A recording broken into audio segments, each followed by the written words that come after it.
Então abre sua Bíblia aí, em Filipenses capítulo 3. Eu vou ler, você me acompanha. Lembra que eu falei que Tina funciona com os cães? Olha como começa esse texto, né? Cuidado com os cães. Cuidado com os maus obreiros, cuidado com a falsa circuncisão, porque nós é que somos a circuncisão, nós que adoramos a Deus no Espírito e nos gloriamos em Cristo Jesus, em vez de confiarmos na carne. É verdade que eu também poderia confiar na carne. Se alguém pensa que pode confiar na carne, ou ainda mais... pulei. Cadê?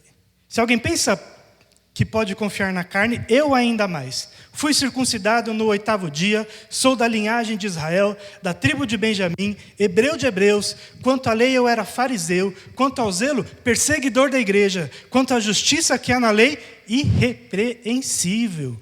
Mas o que para mim era lucro, isto considerei perda por causa de Cristo. Na verdade, eu considero tudo como perda, por causa da sublimidade do conhecimento de Cristo Jesus, meu Senhor. Por causa dele, perdi todas as coisas e as considero como lixo para ganhar a Cristo e ser achado nele, não tendo justiça própria, que procede de lei, mas aquela que é mediante a fé em Cristo, a justiça que procede de Deus, baseada na fé. O que eu quero é conhecer a Cristo e o poder da sua ressurreição, tornar parte nos seus sofrimentos e me tornar como ele na sua morte, para de algum modo alcançar a ressurreição dentre os mortos. E não que eu já tenha recebido isso, ou já tenha obtido a perfeição, mas eu prossigo para conquistar aquilo, para o que também fui conquistado por Cristo. Irmãos, quanto a mim, eu não julgo havê-lo alcançado. Mas uma coisa eu faço, esquecendo-me das coisas que ficam para trás e avançando para as que estão diante de mim, prossigo para o alvo, para o prêmio da soberana vocação de Deus em Cristo Jesus. E todos, pois que somos maduros, tenhamos este modo de pensar. E se em alguma coisa vocês pensam de modo diferente, também isso Deus revelará para vocês. Seja como for, andemos de acordo com o que já alcançamos. Cara, esse texto, quando a gente vê ele nessa amplitude, agora pega tudo aquilo que a gente conversou e como Paulo queria experimentar a vida de Cristo, o sofrimento de Cristo e a morte de Cristo, e leva em consideração o que ele fala sobre si mesmo aqui. Para mim, quando eu olho esse texto, há uma clara mudança nos valores. Os valores de Paulo se transformaram completamente. Quando Paulo fala sobre esses cães, logo no começo, ele está se referindo aos outros judeus, como ele. Paulo era um judeu, porque ele nasceu dentro do povo de Israel e fazia parte da família de Judá. Paulo era um judeu, ele era um remanescente, descendente do rei Saul. Olha só, Paulo tinha uma linhagem importante. E ele diz assim, olha, esses que são meus compatriotas, cara, eles são cães. É porque eles são devoradores, o que eles querem mesmo é carne. Eles não podem sentir um cheirinho de carne que eles vão atrás balançando o rabo. E se você tem dificuldade de imaginar isso, cara, é só olhar pela janela durante o nosso almoço, ou a nossa janta, os cachorros estão doidos para invadir aquele refeitório. Cachorro é assim, cachorro é instintivo, tudo que ele liga é para os seus desejos. E quando Paulo olha para o seu passado e para o povo do qual ele vem, ele percebe que ele não passava de um cachorro. Ele não passava desse animal, que tudo que importava para ele era a carne. E quando a gente fala de carne na Bíblia, a gente normalmente está dizendo das coisas que são importantes para nosso ser como humano. Os nossos desejos, os nossos valores, o meu status, o meu dinheiro, o que me dá poder, o que me permite fazer as coisas. Quando Paulo olha para o seu passado e para os seus compatriotas que ainda não conheceram a Jesus Cristo, ele diz assim, cara, cuidado com essas pessoas, porque a única coisa que importa para eles é a carne. É esse negócio que nos dá essa sensação de poder. Na época de Paulo, a gente está falando de homens que se achavam justos perante Deus, que cumpriam as leis do Antigo Testamento e faziam aquilo para a glória própria, que batiam no peito e falavam: Senhor, ainda bem que eu não sou um pecador. Cara, olha essa cabeça. Eram pessoas que se exaltavam por causa da miséria do outro. Cães, abutres, que vão atrás de carniça, tentando se alimentar do que o outro não é, para se sentir mais. No nosso caso, hoje em dia, cara, dinheiro faz isso, status faz isso, seguidor no Instagram faz isso, olha que coisa, né? Tudo isso, por vezes, nos faz agir como cães. E quando Paulo olha para si e olha para o seu passado, ele fala assim: cara, se tem alguém que poderia se gloriar por tudo isso, esse sou eu. E Paulo faz aqui quase que um currículo dele, né? Ele diz assim a partir do versículo 4: se alguém pensa que pode confiar na carne, eu mais ainda. Eu fui circuncidado no 8º dia, sou da linhagem de Israel, da tribo de Benjamim, hebreu de hebreus. Quanto à lei, eu era fariseu, quanto ao zelo, perseguidor da igreja, e quanto à justiça que há na lei, irrepreensível. Isso aqui bate todos os critérios para um bom judeu. Para a gente isso aqui não faz sentido nenhum. Então eu vou tentar traduzir para vocês. Quando a gente vê Paulo falando aqui, olha, eu fui circuncidado no 8º dia, é tipo aquela pessoa que nasceu na igreja, sabe? Ela nem sabe quando ela virou crente, digamos assim. Lá no Amazonas os ribeirinhos falam assim: quando eu passei para crente. Nem sabe quando passou para crente, porque desde que se vê como gente, está lá na igreja. Esse era Paulo. Desde pequenininho ele está enfiado numa religião que ele simplesmente vive aquilo. Ele nem sabe muito porquê, mas ele simplesmente vive aquilo. Mas Paulo não só é um ratinho de igreja, como Paulo é um rapaz de família boa, sabe? Aqueles que é para casar. As meninas ficavam doidas lá na sinagoga com Paulo. Porque ele era hebreu de hebreus, da tribo de Benjamim, como eu falei. Ele era um descendente direto do primeiro rei de Israel. Olha que coisa doida, cara. Esse Paulo, ele é de família. Esse aqui sua mãe quer que você, moça, conheça um desse na igreja. Não precisa nem ir lá pedir autorização. A mãe deixa, mas nem sempre é o melhor. Vocês vão ver por quê. Além disso, olha só o Paulo, não só ele nasceu num bercinho de ouro, e não só teve essa família, esse background super vantajoso para si mesmo, mas ele foi super bem sucedido. Ele fala assim: quanto à lei, eu era fariseu. Esse aqui é aquele carinha que fala assim: eu comecei uma startup e agora eu sou bilionário. Esse é o Paulo, porque naquela época ser fariseu é o auge da espiritualidade dos judeus. Cara, não tem coisa melhor, não tem nível mais alto que você poderia alcançar, e Paulo alcançou, ao ponto de ele falar que ele era irrepreensível perante a lei de Deus. Paulo, ele era tão irrepreensível quanto um jovem rico que certo dia se aproximou de Jesus, e essa história está lá em Mateus 19, a partir do versículo 12, e acho que vale a pena a gente ler, porque eu imagino Paulo agindo igualzinho a esse jovem rico. Não me entendam mal, Paulo não é o jovem rico, mas poderia muito bem ter sido. Dá uma olhada lá em Mateus capítulo 19. Corre lá rapidinho, porque essa passagem nos mostra o quão irrepreensível era o nosso amigo Paulo. Capítulo 19, Mateus 19, a partir do verso 16, a Bíblia diz assim: e eis que alguém, aproximando-se de Jesus, lhe perguntou: mestre, que farei de bom para alcançar a vida eterna? Jesus respondeu: por que você me pergunta a respeito do que é bom? Bom só existe um. Mas se você quer entrar na vida, guarde os mandamentos. E ele lhe perguntou: quais?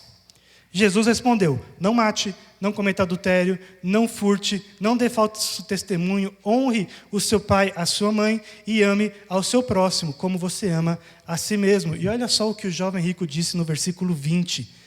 Tudo isso tenho observado. O que ainda me falta? Cara, eu imagino esse jovem rico escrevendo sua própria biografia, né? Acho que seria assim o título: alcancei a santidade, e agora? É esse jovem rico, né? E aí ele escreveria uma continuação, que seria o título seguinte: o céu é o limite? Interrogação. Porque esse homem aqui, ele já está ascendendo aos céus. Veja que ele vai até Jesus e parece humilde, né? Ele fala, mestre, o que eu faço para alcançar a vida eterna? Quais são os mandamentos? Está se fazendo de besta. O que ele quer é um elogio. Pilantra. Mas o que Jesus responde para esse jovem que diz, olha, tudo isso eu já tenho feito. Ele estava de peito aberto, só esperando Jesus falar para ele assim, muito bem, continue assim. Era isso que o jovem rico queria ouvir. Mas olha o que Jesus diz para o jovem rico, versículo 21. Se você quer ser perfeito, vá, venda os seus bens, dê o dinheiro aos pobres, e você terá um tesouro nos céus. Depois venha e siga-me. Esse jovem rico que estava só esperando o elogio, ouvindo essas palavras, retirou-se triste, porque era dono de muitas propriedades. Esse é o grau de irrepreensibilidade que nós podemos alcançar sem Jesus. É um culto a nós mesmos. Nós, às vezes, fazemos o que é certo, ou o que dizem que é certo, só por causa disso. Só para recebermos o nosso elogio. Só para a gente poder olhar no espelho e falar assim, olha, esse aí é crente bom. Esse aí é, ó. E ainda mais eu sou um menino de família, olha só. Eu sou igual Paulo. Irrepreensível. Mas assim como o jovem rico, a irrepreensibilidade de Paulo, ela se depara com uma barreira imensa. Uma barreira que certamente eu e você enfrentamos. E a barreira que Jesus propõe para aquele jovem rico não é questão de dinheiro, ou questão de boas obras, ou questão de igualdade social, ou questão de, como o pessoal vai querer discutir hoje, Jesus era marxista, falou para distribuir os bens. Não, cara. O que Jesus está trabalhando aqui é o coração desse jovem rico. Quando esse jovem rico chega para Jesus e tudo que ele quer é ser exaltado, Jesus fala assim, se você quer essa vida eterna, o que você tem que fazer é abrir mão do que lhe é mais precioso. E o que era mais precioso para esse homem eram os seus bens. O último versículo diz justamente isso. Esse homem ficou triste porque ele era dono de muitos bens. Não tem jeito. Quando a gente se depara com Jesus e decide trilhar esse nosso caminho, a gente logo percebe que os primeiros passos que nós temos que dar é sacrificar aquilo que é mais importante para nós do que o próprio Jesus. E Paulo faz exatamente isso. Ele diz no versículo 9, aliás, no versículo 8, que na verdade eu considero tudo isso, todo aquele histórico perfeito dele, como perda, por causa da sublimidade do conhecimento de Cristo Jesus, meu Senhor. Por causa dele, perdi todas as coisas e as considero como lixo para ganhar a Cristo. Essa palavrinha aqui, lixo, ela só não é traduzida literalmente porque ia escandalizar muita gente, porque eu acho que a melhor forma de traduzir esse negócio é botando logo um palavrão. Porque Paulo usa uma palavra tão desprezível para se referir a essas coisas que ele se desfez, que nos faz pensar. Essas coisas que trazem glória para nós, elas são piores que lixo. Alguns comentaristas, para tentar traduzir isso, falam que talvez estrume fosse um bom jeito de traduzir. Eu não quero falar a palavra que talvez se encaixasse melhor aqui, porque vocês vão pensar mal de mim, né? Mas você certamente já pensou que tudo é uma... E tudo isso nos afasta de Cristo. Cristo é tão maior que essas coisas, e o que Ele nos oferece é tão mais profundo, tão mais permanente, que todas as coisas não só são lixo, como elas nos atrapalham. É como quando você pisa no cocô do cachorro, e você acha que está tudo certo, mas todo mundo está sentindo o cheiro. Essa é a sua glória pessoal. E Paulo sabe muito bem que, para ele seguir a Cristo, ele precisa abrir mão de todas essas coisas. Versículo 13, ele diz que esquecendo-me das coisas que ficam para trás, eu avanço para as que estão diante de mim. Não tem jeito. se a gente quer alcançar esse alvo que a gente discutiu ontem, a gente vai ter que abrir mão das coisas que nos atrapalham estar com Cristo, e essas coisas que nos atrapalham com Cristo, de estar com Cristo, certamente serão aquelas que são mais importantes para nós. E não se engane, galera, se você falar assim, poxa, mas eu já me sacrifico muito para Cristo. Eu vou contar um segredo para você. Se o seu sacrifício é fácil, ele certamente não é suficiente. Porque a gente só se livra de modo fácil de coisas que nós não gostamos. Agora, aquelas coisas que nós gostamos tanto que a gente parece que não vive sem, essas coisas a gente não consegue abrir mão nunca. É muito difícil. E a gente precisa de ajuda de Deus, mas é dessas coisas que a gente precisa se livrar. Pensa Paulo, ele poderia falar assim, tá bom, então agora eu não vou ser mais fariseu. Beleza, saiu do grupo dos fariseus. Tá bom, agora eu não vou mais sair falando para todo mundo que eu sou irrepreensível. Beleza, agora você é humilde. Mas como é que Paulo faz para deixar de ser hebreu de hebreus? Como que ele faz para deixar de ser circuncidado ao 8º dia? Tem coisas que nós precisamos sacrificar dentro de nós. O nosso valor tem que mudar. Enquanto nós valorizarmos essas coisas, nós nunca vamos conseguir colocá-las abaixo de Cristo. Há coisas que a gente precisa sacrificar no nosso coração. E é isso que Paulo está dizendo aqui. Tem coisa que talvez você nunca vai poder abandonar, faz parte de você, mas você precisa esquecer delas. Quando nós desejamos sacrificar essas partes que roubam todo o valor da nossa vida, tem coisa que a gente vai precisar esquecer. Então Paulo esqueceu que ele era essa linhagem bonita, essa família com um legado de santidade. Paulo esqueceu disso, porque agora o que importa é Cristo, é lá na frente. Esses sacrifícios, eles têm que acontecer primeiro no nosso coração. Não dá para a gente seguir a Jesus Cristo enquanto nós não sacrificarmos o que é mais valoroso para nós no nosso coração. Isso me lembra a história de Abraão. Abraão foi chamado por Deus para sair da sua terra e a uma terra que ele não conhecia, com a promessa de que dele surgiria um povo. E ao longo da história de Abraão, ele consegue terras, ele consegue riquezas, ele consegue um monte de coisa, menos um descendente. Ele não tem um filho, como é que vai sair um povo de dentro dele, se ele não tem nenhum filho?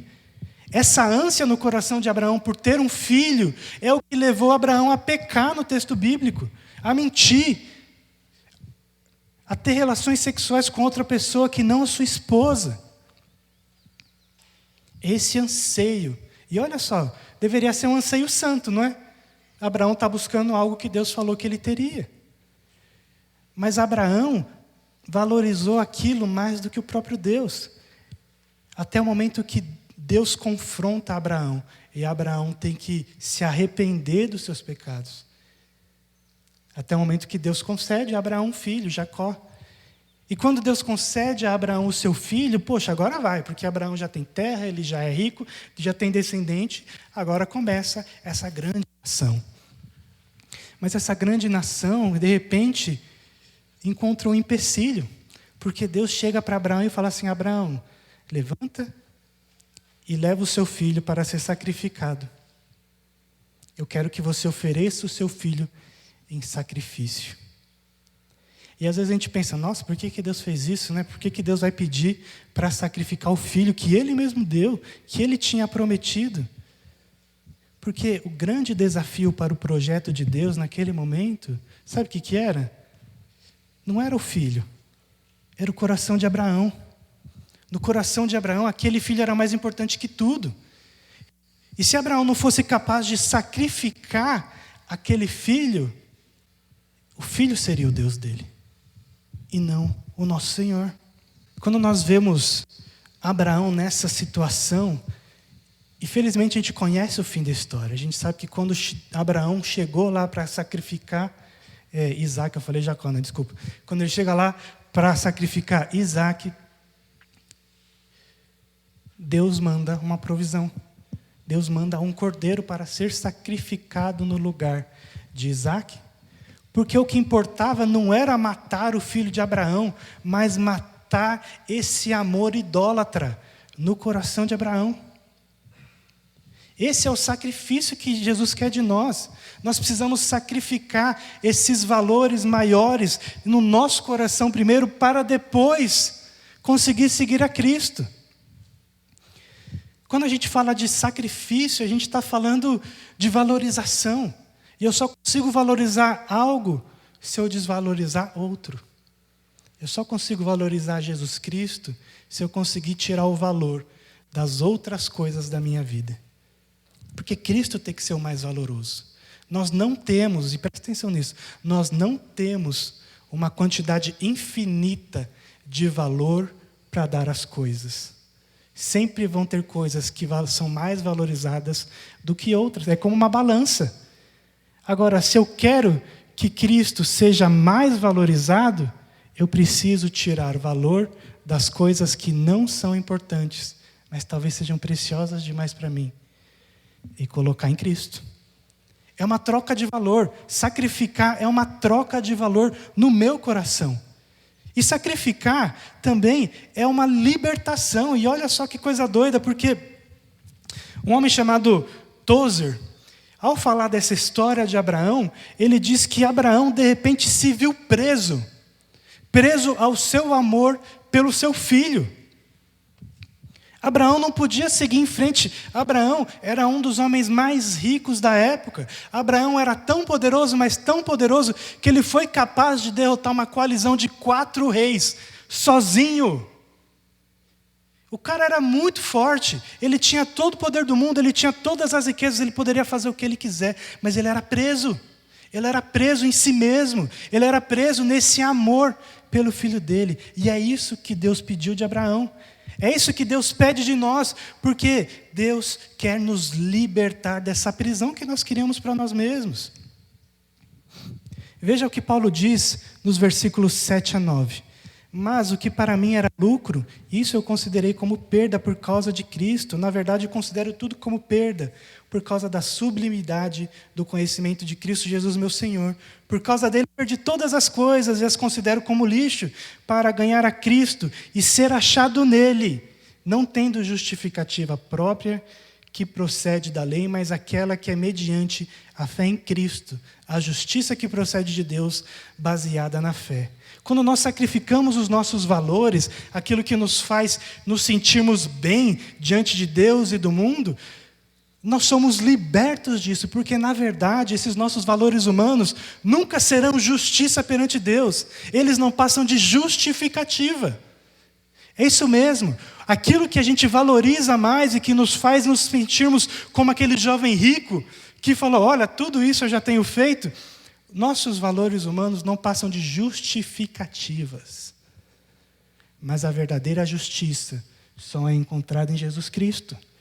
E essa justiça, a gente nunca vai conseguir entendê-la e experimentá-la totalmente enquanto a gente se preencher de justificativas. Olha, eu sou tão bom. Qual o problema de um pecadinho aqui e ali? Se eu sou bonzinho, se eu obedeço meus pais, se eu não roubo ninguém, se eu não mato ninguém. É justificativa. Deus quer que a gente pare com as nossas justificativas e busque a verdadeira justiça, que é Jesus Cristo. Deus quer nos libertar. E nós estamos presos. Hoje, eu e você estamos presos por aquilo que nós mais valorizamos. Vocês já devem ter percebido que eu sou meio nerdzinho, né? E eu sempre quis um jogo de celular das coisas que eu gosto. Eu já instalei jogo de celular do Senhor dos Anéis, do Star Wars, para poder jogar essas coisas que eu gosto quando eu quisesse. Mas, cara, não teve uma vez que eu caí no mesmo problema. Sabe qual que era? Eu começava a jogar, e daí daqui a pouco vinha a notificação da droga do jogo o tempo inteiro. E o tempo inteiro o jogo falava assim, olha, você vai perder tal prazo. Olha, se você não fizer isso em 10 minutos, você vai perder os pontos. Olha, você vai perder as moedas, você vai deixar de ganhar um novo personagem. E toda hora eu tinha que entrar naquele negócio, e quando eu via o que era para ser uma descontração no meu tempo livre, me prendia. Porque aquilo que vinha para mim o tempo inteiro, eu acabava valorizando. De alguma forma, eu achava mais importante gastar meu tempo em uma moeda de um joguinho que não vale nada. E eu faço isso até hoje, tanto é que eu tive que me proibir de instalar jogo novo no meu celular, porque isso me prende. E esse é um bom jeito de saber se os meus valores são hoje algo que me atrapalha de conhecer a Cristo. Se esses valores são algo que eu preciso sacrificar primeiro no meu coração. Um valor que me atrapalha de conhecer a Cristo é aquilo que rouba o meu tempo. E ele me escraviza.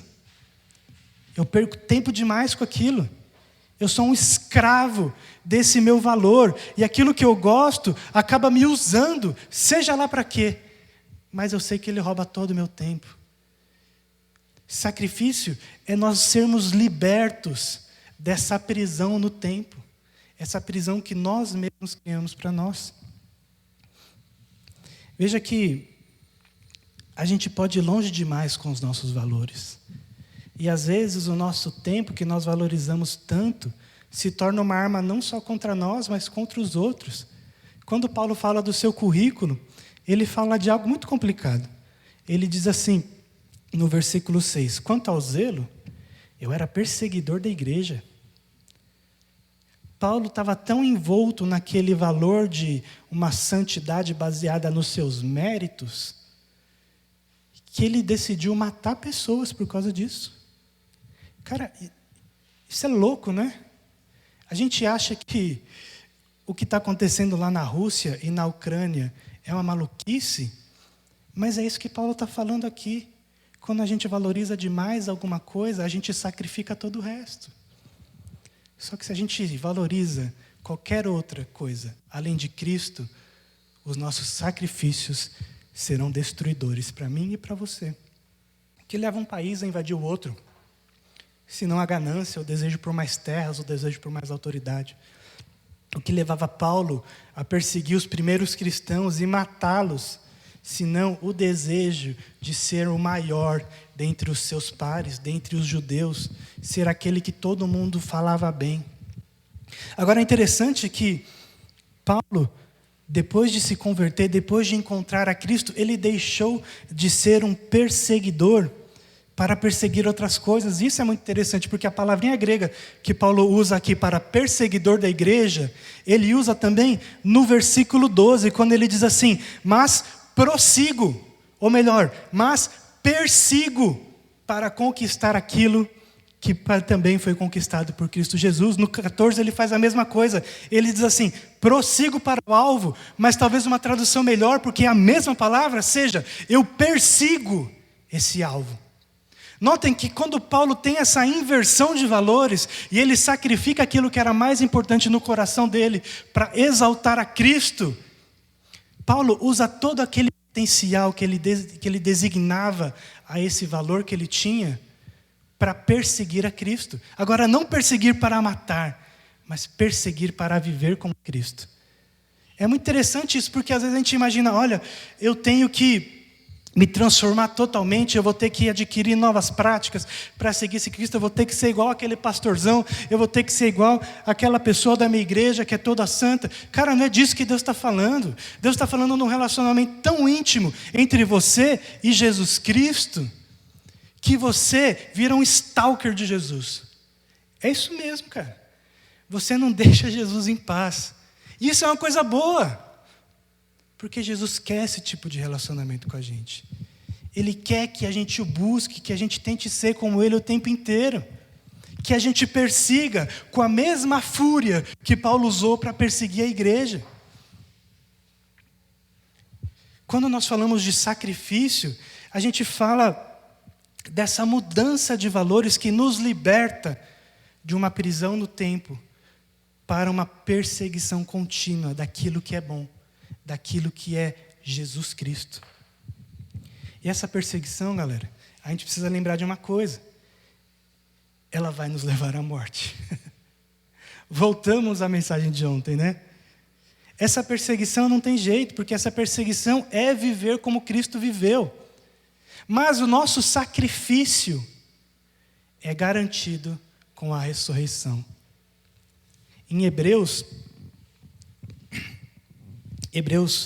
Cadê? Perdi. Hebreus capítulo 12.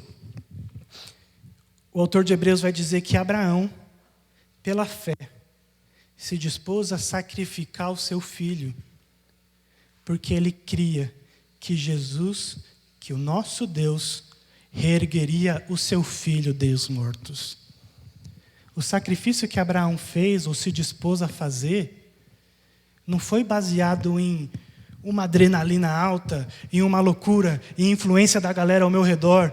Não, esse sacrifício foi baseado na confiança no poder de Deus. Abraão chegou à conclusão de que o único jeito desse pedido de Deus funcionar para mim é se ele ressuscitar o meu filho depois de eu sacrificá-lo. Mas a gente logo descobre que o sacrifício de Abraão começava no coração e não efetivamente matando o seu filho. Mas essa é a confiança que nós precisamos ter em Deus, que aquilo que o nosso Senhor nos pede para sacrificar, nos pede para abrir mão, Ele há de suprir qualquer necessidade que isso deixe para nós. Se Abraão matasse o seu filho, ele ia precisar de outro descendente. Mas a fé dele em Deus era tamanha que ele falou assim, olha, eu posso levar esse ato absurdo e executá-lo? Porque Deus é tão poderoso que, se for o caso, Ele vai ressuscitar o meu descendente. Se a gente não crê na ressurreição de Cristo, a nossa fé é vã. É isso que 1 Coríntios 15, 14 diz. Se Cristo não ressuscitou, a nossa fé é vã. Não tem por que a gente acreditar em Jesus Cristo se Ele não ressuscitou. Agora, se Jesus ressuscitou, a gente tem a certeza de que a gente pode vencer essa morte. E que essa perseguição por Cristo, mesmo que nos leve à morte, nós teremos vida. E vida em abundância. Nós temos que crer na ressurreição, porque sacrifício, além da libertação desses nossos valores, é a própria ressurreição.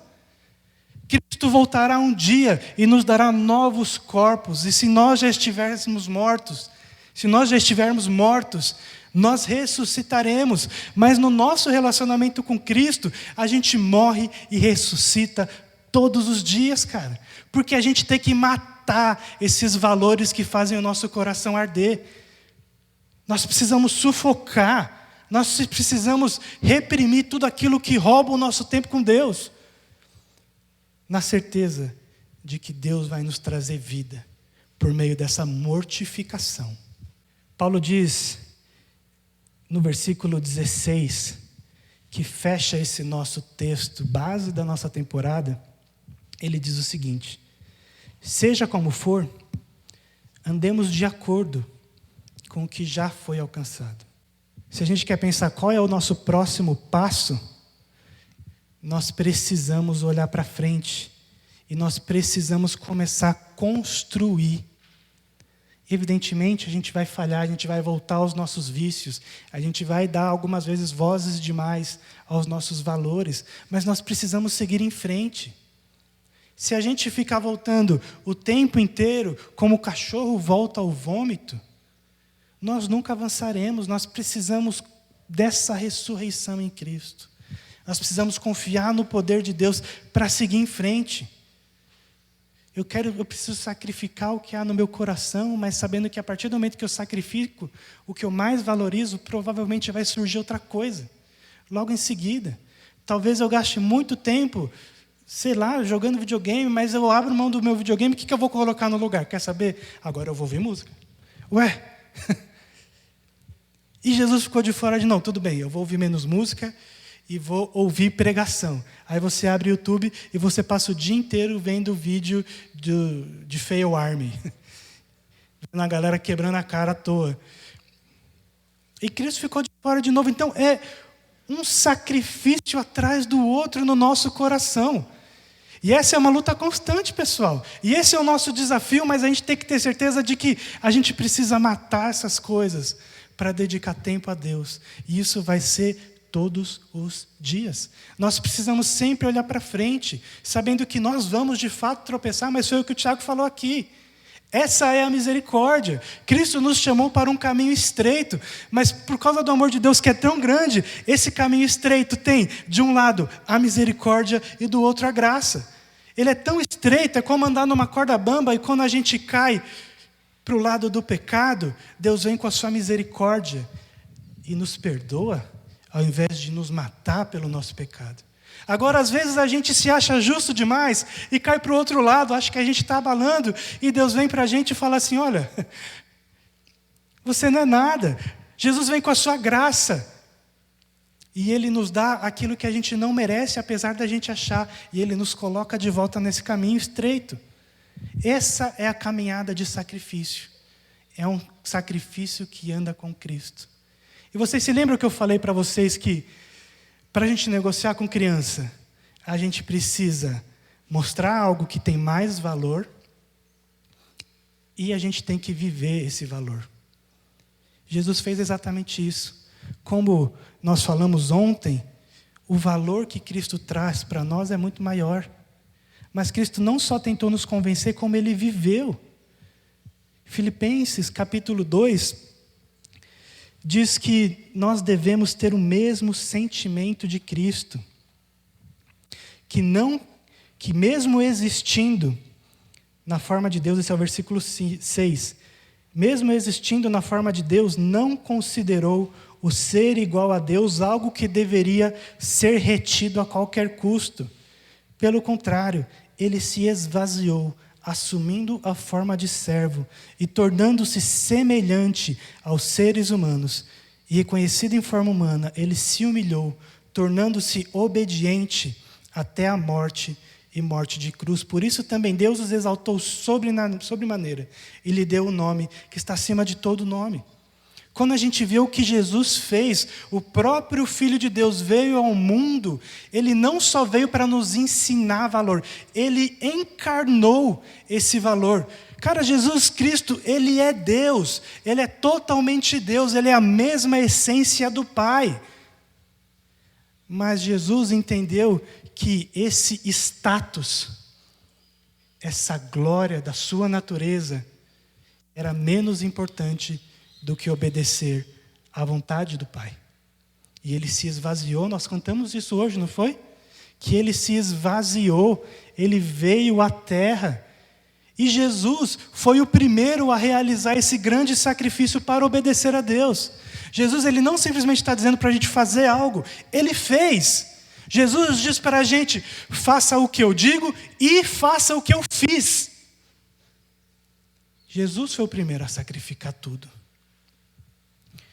Apocalipse diz que o Cordeiro Jesus Cristo foi morto desde o início dos tempos. Jesus realizou esse sacrifício há muito tempo no coração dele. Antes mesmo de criar o ser humano, Jesus falou o seguinte, ou pensou o seguinte: eu estou disposto a morrer por esses caras. O coração de Jesus sempre esteve preparado para o sacrifício que se consumou ali na cruz. E lá naquela cruz Ele levou os nossos pecados, para que hoje nós pudéssemos sacrificar esses pecados que nós valorizamos tanto no nosso coração, e encontrar perdão em Jesus, e poder caminhar com Cristo. Sejamos francos, galera. Os nossos pecados são extremamente infantis. Não importa se o seu pecado é para maior de 18 anos, a origem dele é sempre a mesma. Você quer algo mais do que a vontade de Deus. E é isso que a gente precisa matar no nosso coração. Esse é o sacrifício que a gente precisa fazer. E esse sacrifício é diário. Esse sacrifício é sempre andar para frente. Nós precisamos ser libertos dessa prisão que nós criamos para nós mesmos, essa prisão no tempo. Às vezes a gente canta, eu sou livre, e a gente pula no louvor, e a gente se diverte, a gente exalta o nome do Senhor, mas eu estou preso porque o meu tempo é todo dedicado a outra coisa, que não é esse Senhor. Que liberdade é essa, se eu sou escravo do meu tempo? Só Cristo pode me libertar. E essa libertação começa no nosso coração, e talvez isso exija medidas drásticas. Talvez isso exija eu criar métodos para me restringir. Mas como o João falou ontem à noite, cara, não adianta eu botar um bloqueador de site pornô no meu computador se o meu desejo continuar vivo no coração. Eu vou dar um jeito, porque eu sou como uma criança obstinada e birrenta. Mas Deus, em toda a sua sabedoria, nos mostra que o verdadeiro valor está em Cristo. E Cristo viveu esse valor ao ponto de morrer e ressuscitar. Cara, não tenha medo de perder o que você acha que é bom nessa vida. Porque eu tenho certeza que Jesus vai ressuscitar a alegria no seu coração. Eu não tenho dúvidas disso. Talvez você fale, poxa, mas como que eu vou viver sem jogar bola? Como que eu vou viver sem ouvir uma música? Como que eu vou viver sem essas coisas que me fazem acordar de manhã e me animam o resto do dia? Como que eu posso sacrificar isso no meu coração se é isso que me dá razão de viver? Meu desafio para você é, cara, acredita no poder de Deus. Eu não tenho outro jeito de dizer isso para você, mas você vai ter que dar esse salto de fé. Você vai ter que acreditar que ao abrir mão dessas coisas, Deus vai te mostrar uma alegria muito maior. E para ser bem sincero, talvez Deus até te devolva alguma dessas coisas, assim como Ele devolveu o filho a Abraão. Talvez quando nós sacrificarmos o nosso amor pelo BTS, Deus vai nos ensinar a ouvir esse negócio sem estragar todo o nosso tempo. Talvez Deus vá nos ensinar a viver uma vida santa nesse mundo também. Meu desafio para você é: liberte-se. Liberte-se dessa prisão. Talvez você pense que você tem muitas coisas. Talvez você pense que você tem todo o tempo do mundo para perseguir a Cristo mais tarde. Mas você está preso. Você diz isso porque isso não passa de uma justificativa. Liberte-se. E só há um jeito de se libertar: por meio de Cristo.